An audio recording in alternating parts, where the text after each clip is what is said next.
Adam Ancuda here with a little all-out blitz Week 5 preview of trade bait and some guys you need to start or sit as we get ready for Week 5 action kicking off tomorrow night. Let's dive right in with some guys that you should look to pick up. Leading that list is Patriots receiver Julian Edelman and Colts running back Nyheim Hines. For Edelman, it's his first game back since the Super Bowl 2 years ago. Missed all of last year with an injury, the first 4 weeks this season with a suspension. He'll immediately step in as Brady's number 1 guy and be a PPR monster. He's a surefire wide receiver too in all formats, and expect him to pick up where he left off in the Super Bowl a few years ago in the Patriots' epic comeback against the Falcons. Then there's Hines, who's on the other side of the field from Edelman this week and caught 2 touchdown passes last week from Andrew Luck. Considering how bad the Colts defense is, they'll be playing catch-up a lot this season, and to me, Hines is especially valuable in PPR formats as a running back 2 or a flex play. And then you have Jameis Winston, and speaking of bad defenses, the Bucs are atrocious, so that means tons of garbage time points and comeback points as Winston's going to be forced to throw the ball. He's especially valuable in leagues where you need a quarterback or play 2 quarterbacks, but he's a very solid streaming option as well, given the right matchup. So for me, pick up Winston and dump guys such as Eli Manning or even a Ben Roethlisberger if you're worried about his production moving forward.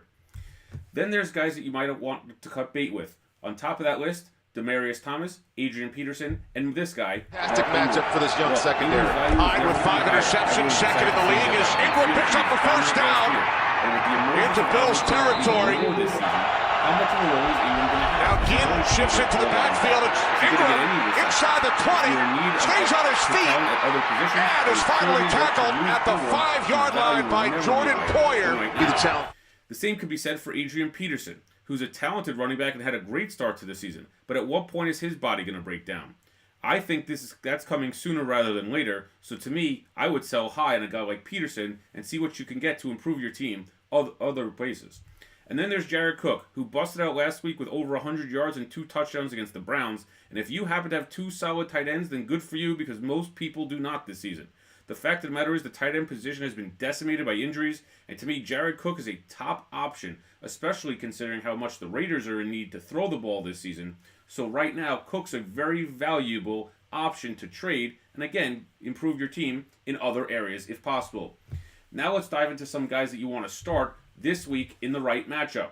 First off, James Conner, the running back from the Steelers. Yes, Le'Veon Bell is going to come back in a few weeks, but to me, James Conner is the guy this week. The Falcons have been decimated all year by starting running backs. Look what Gio Bernard just did to them last week and what Kamara did to them 2 weeks ago. To me, James Conner's in line for a huge game this week, and he's obviously someone you still want to stash considering we don't know the true story of what's going to happen once Le'Veon Bell comes back. So to me, Conner's a great play this week. Then there's Corey Davis, who busted out last week in the upset win against the Eagles and exploded. His first big game of the season.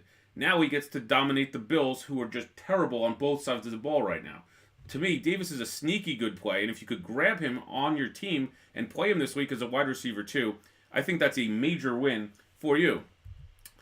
Then we have some guys to bench. Russell Wilson, T.Y. Hilton, Tyreek Hill, Matt Breida, and every single Jet you can imagine. But let's go back to Hilton. He's a little banged up heading into the Thursday night game against the Patriots. It's no sure thing that he's going to play. And again, he left the game for a little bit last week. So to me, you got to bench Hilton in all formats because it's just not a safe play with the short week against the Patriots. And as much as we love Tyreek Hill and his game-breaking ability, he's going to be facing a Jaguars defense which sure knows how to stop opposing wide receivers. Yes, he had a ton of targets in their game against Denver, but the opportunities may not be there against the Jaguars. So if you have a safer option this week than Tyreek Hill, you have to go in that direction. It's just too much of a risk. In closing, you can catch all of our fantasy football content on the Fantasy Forum. Click on the link below. And of course, catch us Sunday mornings, 11:45 for the All-Out Blitz, as we dive into all lineup questions, gambling picks, and get your lineups ready for Week 5 in the NFL. We'll see you during the week.